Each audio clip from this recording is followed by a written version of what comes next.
Yeah. Yeah. Now, Eric, I will say, and I'm gonna let you come in here and talk. You mentioned Florida, Ole Miss. I mean, I like some of these, but to your point that you were making last week, it's not that you downplayed the coach.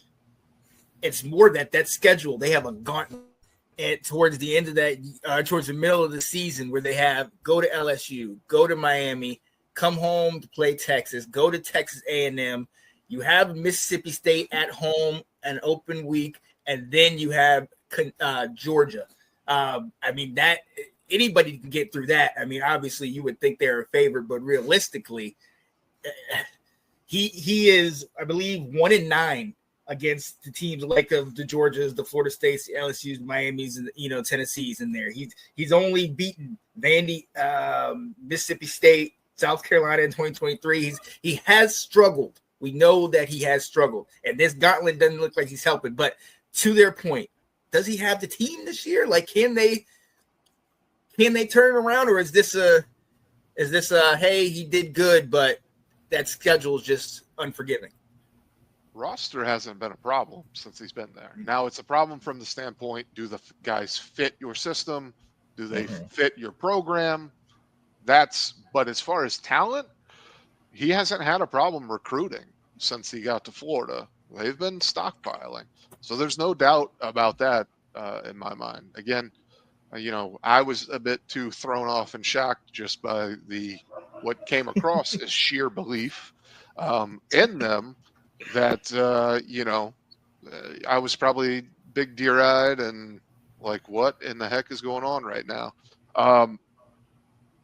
With that said, they have a lot of really good players. DJ Lagway, huge time recruit, played well when he played last year. So nothing of that did I kind of take any issue with. It was more just that gauntlet of a schedule. Like, you mentioned the LSU, Miami, Texas A&M back to back. Before we started talking, I said that while Mississippi State isn't, someone that's striking heart or fear in people's hearts, being in between A&M and being between Georgia, that is, to me, the definition of a trap game. So then you can do the same thing between Georgia and Ole Miss with Kentucky. As soon as they get done with Ole Miss, they go to Tennessee.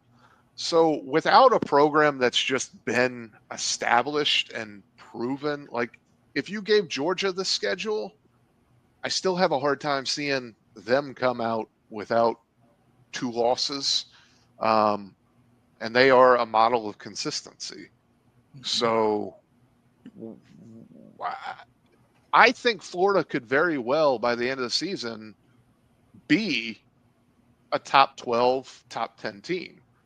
I do not think that their record or the results are going to put them in position to be recognized in that fashion. So that's fair. It's just I completely believe they are a very good team and they can beat anybody on their schedule. But just beating that murderer's row, like, geez, man, I would have so much heartburn right now if I was a Florida fan with that schedule. Now, can I counter on this schedule here? Oh, yeah, go for it. Yeah, absolutely. Because, I mean, to me, LSU and Texas, I don't like those matchups whatsoever. Yeah. Miami, we don't know what Carson Beck is going to be this year. So I think it's like talent with, in my opinion, the better quarterback in Florida. So I do lean Florida in that matchup.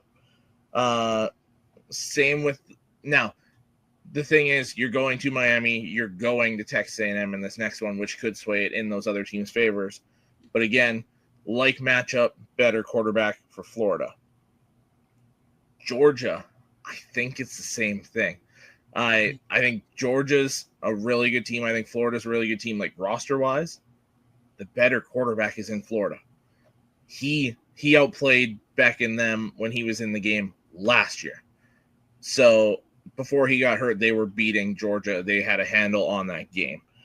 Ole Miss, we don't know what we have in Simmons, so that's another dangerous one, again, on the road, which really sucks for Florida that these tough games are on the road. And like Will said, that's essentially a whole new starting roster for Ole Miss.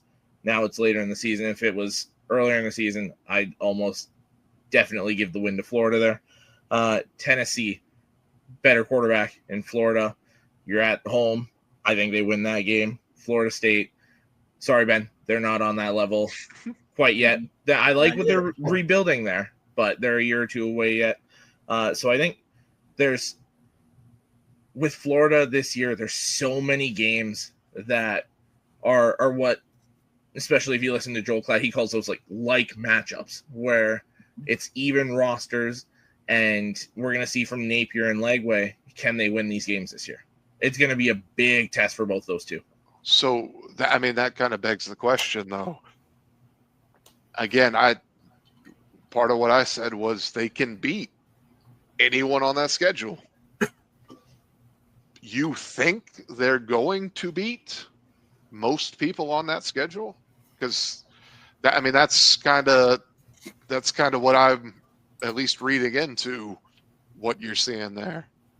I don't see them beating LSU. I don't see them beating Texas. Every other one, I can find a legit reason they win that game. So you gave them 2 losses right there. Yep. And you're finding reasons for them to be able to win all the others, which means those are easily losable.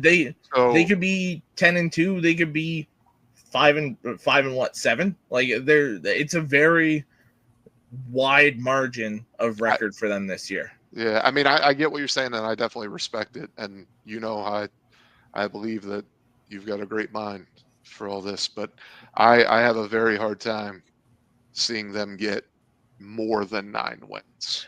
Well, I don't see them getting more than 7. See, and that's you could make very strong arguments for both of those. And having a good team at 7 wins. Yeah, that's one of the best 7-win teams in the nation. Yeah. Better than right now. I'm kind of seeing them at 9-3, and 9-3 with that schedule is a fringe playoff team. Fringe. Yep. You better be like top 6 with that and going 9-3 with that schedule. You're hosting. If the 3 losses, you gotta think though of when those losses are going to come. Yeah, but those losses you can't lose by 20. Oh, you can't get smacked in any of those. Come December, if Florida goes 9-3 and is not in the playoffs, you're going to hear SEC Will come back out again on this show. Whoa. This time. But are they 9-3 and they had 2 losses that were by 17 or more? There's those how they lose these losses are going to have is really going to affect their validity as a playoff team.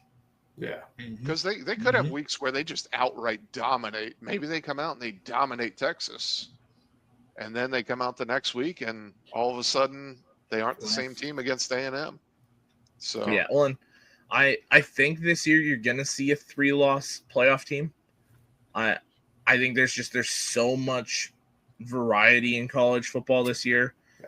There's so many teams that are kind of on that same level that I think you're going to see a 3-loss team sneak in there. They learned their lesson from last year. Thanks for watching. If you like that clip, be sure to check out the other great content from the Let's Talk Football community. And as always, please like, subscribe, and hit that notification bell so you'll be notified when more great content like this becomes available.